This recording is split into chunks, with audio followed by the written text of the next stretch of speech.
Rule number 1, don't cheat on me. In 2008, I met this amazingly awesome girl in school. Let's call her CR. I was 21 and she was just about to turn 19, and we both knew what love was for the first time in our lives.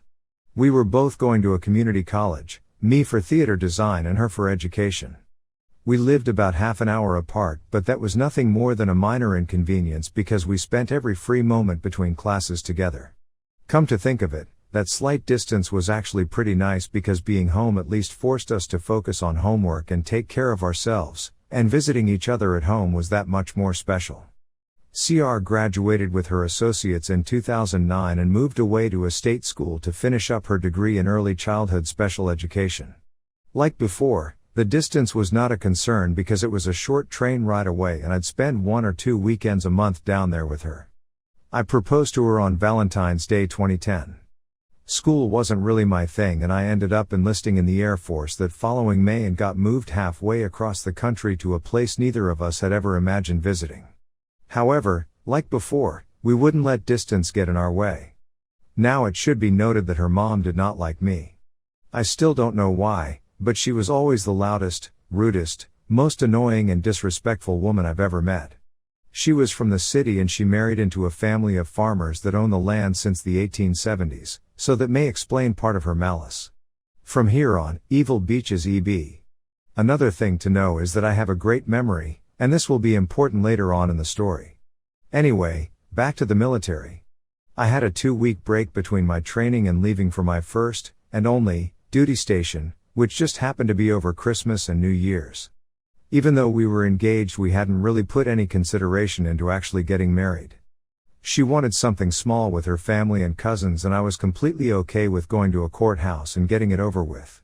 I don't want to sound like I was trying to pressure her into that, but the way I saw it, I would be living in barracks in a few weeks and being married would get me a full monthly housing allowance which I would save to have a wedding ceremony when we had time in another year or 2. Basically, get married now, don't tell anyone, because they would all get upset for not being involved, and have a fake wedding ceremony that would include both of our families and friends. It turns out that because I was living in barracks I wasn't allowed to collect the housing allowance, and when, 6 months later, they realized I was actually married, kicked me out and made me get a house on base. Either way, we didn't get married when I was home on leave and took an Amtrak train out west. I highly recommend traveling cross-country by train if you have the time. The first time we were able to see each other after that was during her spring break, which was the first part of March. CR and I finally eloped in a courthouse and spent the next few days glued to each other like every young married couple should. I flew back home for a couple weeks in June, and this is when things started to unravel. Easter Seals, for those who don't know, runs summer camps for special needs kids, and my new wife volunteered to be a counselor for the last 7 weeks of the summer. The last time I saw her that summer was just after her June birthday when I dropped her off at camp. The rest of the summer was hit or miss getting in touch with her since she was on the clock 24 hours a day for 5 days a week and I completely understood her commitment to those kids. When she was back in school the following fall she became increasingly distant, making excuses about how her phone would be randomly dead at oddly predictable times every week. She flew out to spend Christmas with me in our new house, technically a crappy, mostly empty duplex, and things felt amazing like they had been. After that, however, she went back to being super reclusive like she was the previous semester. Fast forward to May 2012. I took a whole month of leave to fly home for her graduation and to help move her in with me. I barely recognized her. Every bit of CR's communication with me was forced and so phony that I should have known what was really happening all along. She had set up what she called mock interviews with a couple grade schools near her hometown, and I actually believed that she was doing it just to get experience interviewing. What an idiot. When I finally started to catch on to how serious she was about getting a job in our home state, she broke down crying and made it seem like I was forcing her to choose between me and her career, and of course I wanted to put our marriage before anything else. Obviously I returned to base without her. A couple weeks later I pressured her into telling me what the hell was going on.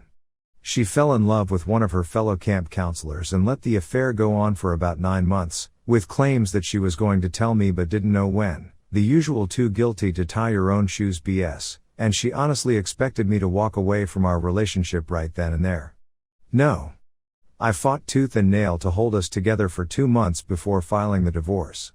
I'm skipping a bunch of sappy details here, but the divorce was filed late August and became final that December, mandatory 90-day waiting period in my state. The pain I suffered in that one-sided relationship is something I would never wish on anybody unless they truly deserved it.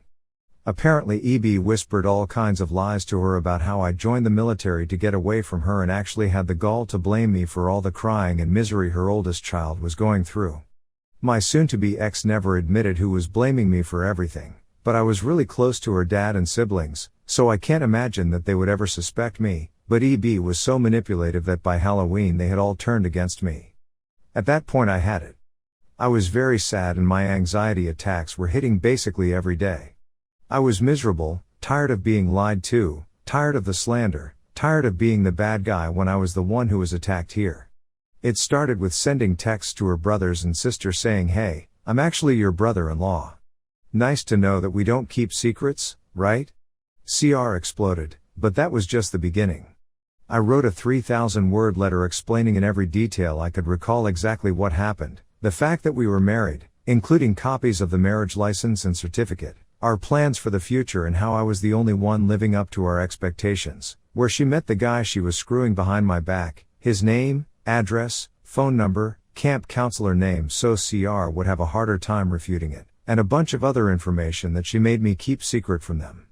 I sent copies to everyone in her extended family, well, everyone I had an address for, her roommates, the summer camp she worked at, close professors she had brought up in old conversations, and the principal of the school she ended up working at.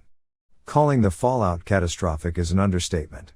Her super devout Catholic family basically disowned her, her reputation at her former school was shattered and the tension at her new job was apparently high enough that CR was forced to resign from her position before Christmas break started. Getting those secrets off my chest was the most cathartic moment of my life. Cheating is one of the worst human actions that can be done to someone you love. Sorry to hear that. The one who stays loyal and faithful to only you is the true one. Good revenge though, very nice. Hoping your future goes amazingly. Thanks. My first real relationship after that turned into a rebound marriage, but after a rocky start we have a nearly 5-month-old girl and will be celebrating our 5th anniversary in September. Brutal, but completely deserved on her part. Honestly can never understand what the heck is wrong with people when it comes to cheating. Like just say you don't want to be together, then back right off out of my life and do whatever the heck you want to do then? Ugh. Vile. I hope you found/find someone who has some integrity and honesty, and who loves you in the way that you deserve. And probably don't tell this story to any potential/future lovers.